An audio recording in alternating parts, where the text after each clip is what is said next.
खंडवा होता। अगर हिंदू आतंकवादी होते तो केरला होता। अगर हिंदू आतंकवादी होता तो आज हिंदू बहुसंख्यक होता। और ये जो विधर्मी है, जो पाकिस्तान में 1 और 2% हिंदू लेके बैठे, वो यहाँ 1-2% होते, 20% तक नहीं पहुँचते। तो अगर इनको लगता है हिंदू आतंकवाद होता, तो मैं कहती हूँ अगर होता तो हर घर के ऊपर भगवा होता।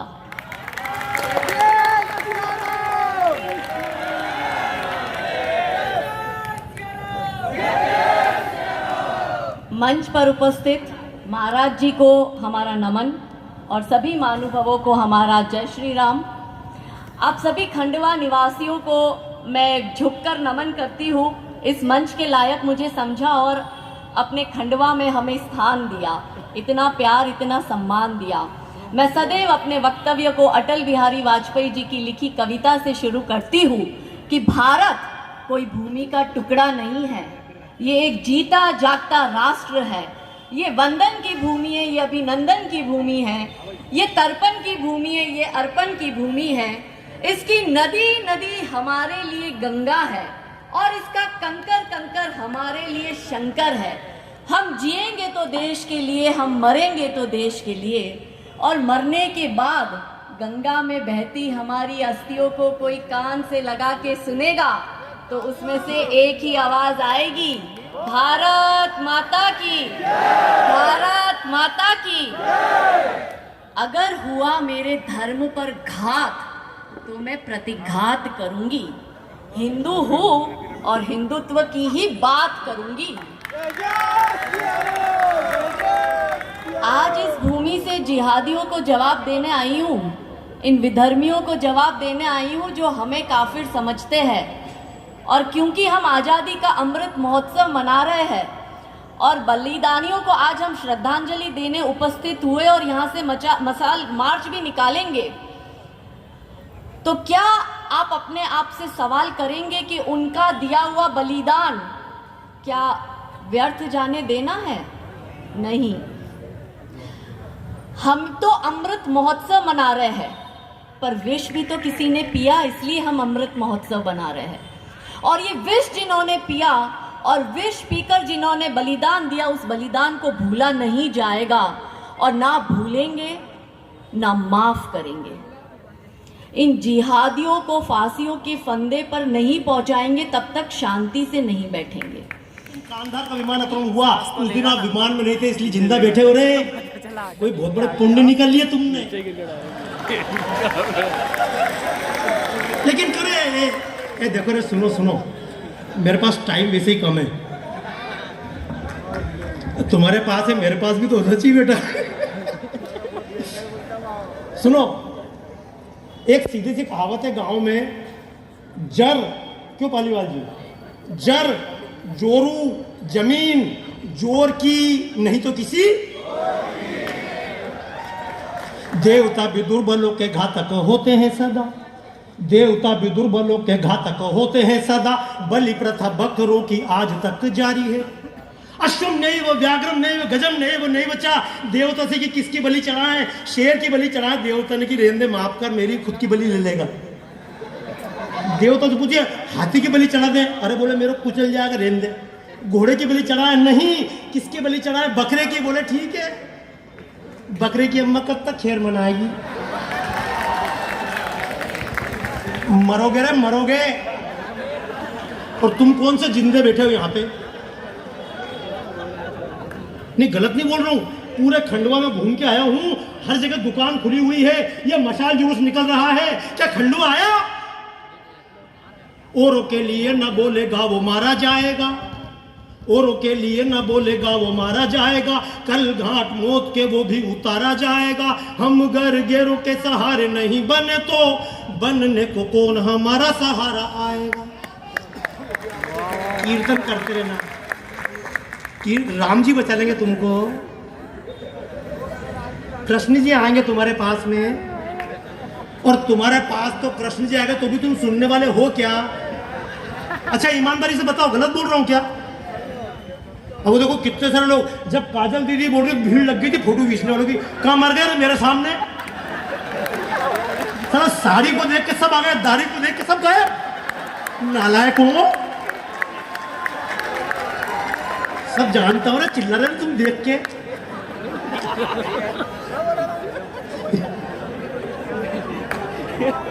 देखो यार, एक बात बताऊं, शहीद प्राण इसलिए देते हैं, भगत सिंह ने हंसते हंसते फांसी खाई, अशफाक उल्लाह ने हंसते हंसते फांसी खाई। इस देश में कितने लोग गोली खाकर मर गए देश के, इसलिए नहीं मरे थे कि रोते रहना।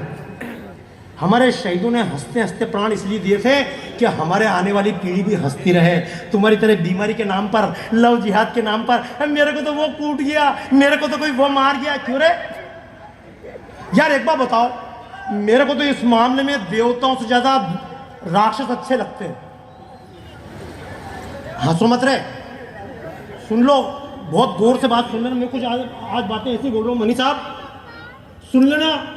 जितनी फिल्मों में हमको दिखाया गया, फिल्म की बात चल रही थी, मीडिया की बात चल रही थी। अब आपको क्या बताऊं, मैंने खुद मीडिया में काम किया, जी टीवी में 5.5 साल मैंने काम किया, और काम करने के बाद छोड़ा, क्योंकि एक जमाना था कि यूसुफ खान नाम का व्यक्ति आया था, लोगों ने कि खान की फिल्म देखना ही नहीं, उसने नाम बदला, उसने अपना नाम रखा दिलीप कुमार। एक आई थी मीना कुमारी, नाम मीना कुमारी नहीं था, ये मधुबाला मधुबाला नहीं थी, अजीत अजीत नहीं था, ये सब मियाँ भाई थे। फिर नाम क्यों बदला? क्योंकि तुम्हारी तरह बेवकूफ लोग पहले नहीं थे। पहले तुम्हारे बाप कहते थे कहीं का मियाँ होगा तो क्यों देखूं फिल्म, लेकिन तुम बाप की नाकारा औलादों, हाँ तुम्हें ताली बजाने में मजा आ रहा है, क्योंकि तुम्हें ढंग से कोई गाली देने वाला मिला नहीं ना। भाई गलत नहीं बोल रहा हूं मैं, इस देश की दुरावस्था के लिए कोई और जिम्मेदार नहीं है। जब भी आप मत बनो देवता की तरह। दीदी बोल रही थी हिंदू आतंकवादी होता तो ये होता है, क्या होता है हिंदू आतंकवादी होता तो अभी तक हो जाता। जूते पड़ गए कश्मीर, कश्मीर से मार खाली पंजाब आ गए। अरे सुन ले मेरी बात को दूर दूर तक, जिसको कहते हैं Vietnam, you can search on Google, you can search on YouTube, जिसको कहते हैं वियतनाम, इसका नाम था चंपा देश, ये हिंदुओं का साम्राज्य था। जिसको कहते हैं थाईलैंड, ये थाईलैंड नहीं था, इसका नाम था श्याम देश। दुनिया का सबसे बड़ा मंदिर कहाँ है? ये महादेवगढ़ का मंदिर। ताली बजाओ एक बार जोरदार इन कार्यकर्ताओं के नाम पर, जिन्होंने महादेवगढ़ का नाम महादेवगढ़ रख लिया। वरना बता रहा हूं दुनिया का सबसे बड़ा मंदिर कहां है? बहुत बड़ा ताली बजा दो उन्हीं के लिए भी यार। बाकी तो कोई अगल बगल को बोले कहा पुनासा में है, बोले बोलो हमारा बाप को कहीं जाए। दुनिया का सबसे बड़ा मंदिर कंबोडिया में है। यह कंबोडिया कभी भारत का हिस्सा था। यह जिसको कहते हैं गांधार अफगानिस्तान, तालिबान, पूरी दुनिया परेशान तालिबान से। ये तालिबान क्या था? तालिबान का नाम था अफगानिस्तान, इसका पुराना नाम था गांधार। महाभारत की गांधारी वहां की रहने वाली थी। ये गांधार कभी भारत का हिस्सा था। जिसको कहते हैं पारस, ईरान, इराक, इसका नाम था केकई देश, ये कभी भारत का हिस्सा था। जिसको कहते हैं जावा, सुमात्रा, कंबोडिया। कभी चलो मेरे साथ, अगर पैसा फालतू खर्च नहीं करो, बचा सको तो चलो अमेरिका दिखाऊं तुम्हें। भैया चल के देखना, मैं बता रहा हूँ आपको। लेकिन कंबोडिया छोड़ना पड़ा, वियतनाम छोड़ना पड़ा, तुमको श्याम देश छोड़ना पड़ा, तुमको इंडोनेशिया, जावा, सुमात्रा छोड़ना पड़ा। क्यों छोड़ना पड़ा? क्योंकि अपनी तो आदत है। अपना तो सुग्रीव है, हनुमान जी थोड़ी है। सही बता रहा हूँ, रामायण में जब सारे के सारे बंदर ढूंढने गए थे सीता माता को, तो सब बैठे हुए, आप रामायण पढ़िए, बड़ा जोरदार किस्सा है। सारे बंदर बैठे हुए तो राम जी के सामने बोले कहाँ जाए? बोले तू दक्षिण जाना। तो ईमानदारी से पढ़ना रहे तो मैं तुम्हारा राम जी की कसमें नहीं पढ़ी तो, क्योंकि तुम्हें तो क्या सत्यनारायण कथा भी क्यों पढ़े, हम तो ये भी क्यों करें, हम तो ये भी क्यों करें। अरे मुझे एक बार बताओ, हम में से कई लोग ऐसे हैं कि दिवाली के टाइम पे क्या हम सज धज के निकलते हैं? क्या रामनवमी पे हम सब जुलूस में शामिल होते हैं? नहीं। हमें क्या करना, हम तो ठीक है। ऐसा कौन सा मुसलमान है जो मतलब ईद के दिन टोपी लगा के नहीं निकलता? लेकिन ऐसा कौन से तुम में से हिंदू हजारों मिल जाएंगे जिनके सिर पे बिंदी भी नहीं है, कहीं नहीं, बस चले गए हिंदू ही। राम जी बचा लेंगे तुम्हें। राम जी ने कश्मीर में रहने वालों को बचाया क्या?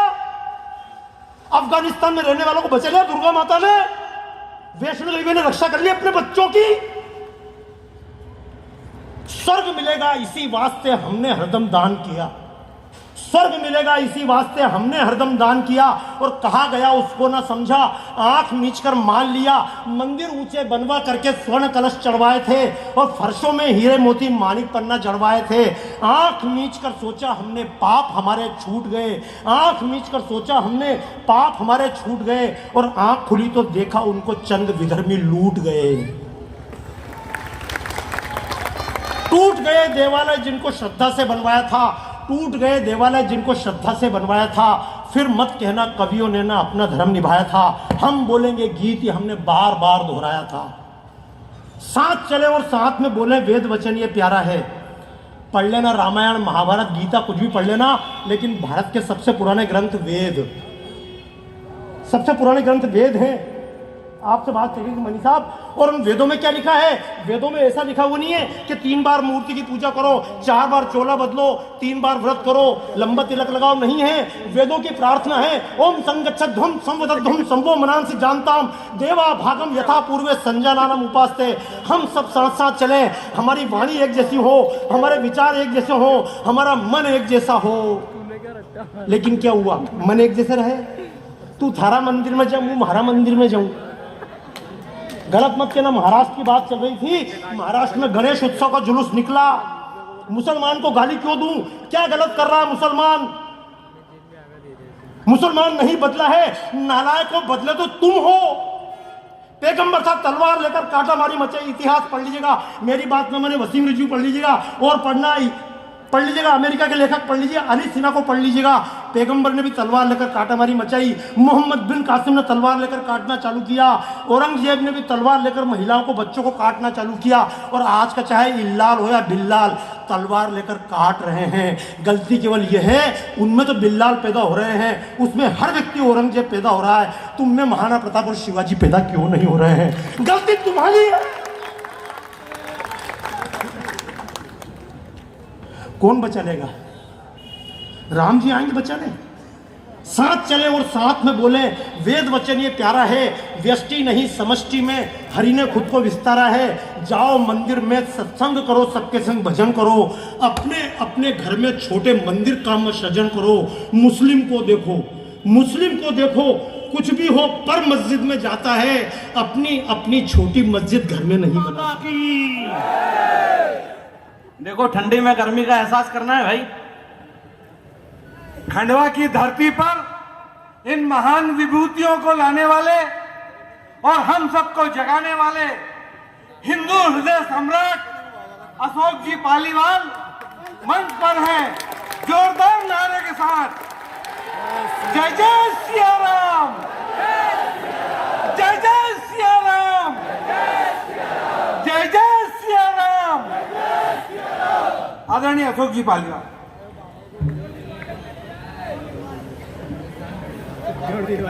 भारत माता की। भाई दोनों हाथ ऊपर करके बोलना पड़ेगा, वातावरण को थोड़ा बदलना है अब, है ना? जयकारा वीर बजरंगी, जयकारा वीर बजरंगी। आज हम सभी यहां पर शहीदों के सम्मान में, शहीदों के सम्मान के साथ साथ शहीद परिवारों के सम्मान में राष्ट्रभक्ति को लेकर यहां पर उपस्थित हुए हैं। बड़ी चिंता और चिंतन का विषय भी यहां पर लंबे समय से चल रहा था। काजल दीदी ने भी बताया, आरएस मनी जी ने भी बताया कि आतंकवाद के तरीके बदल गए हैं, कि आतंकवाद नहीं बदला।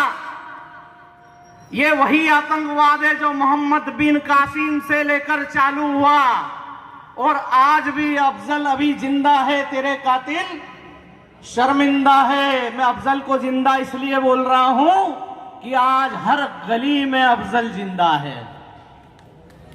आतंकवाद का प्रकार बदल गया है। अभी कुछ समय पहले हमने देखा इस्लामिक कट्टरता का राजनीतिक उदय तालिबान में होते हुए हमने अफगानिस्तान में देखा।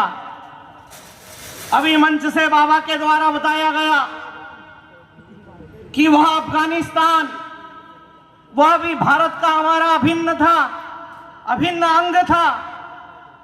170 साल में ऐसा क्या हुआ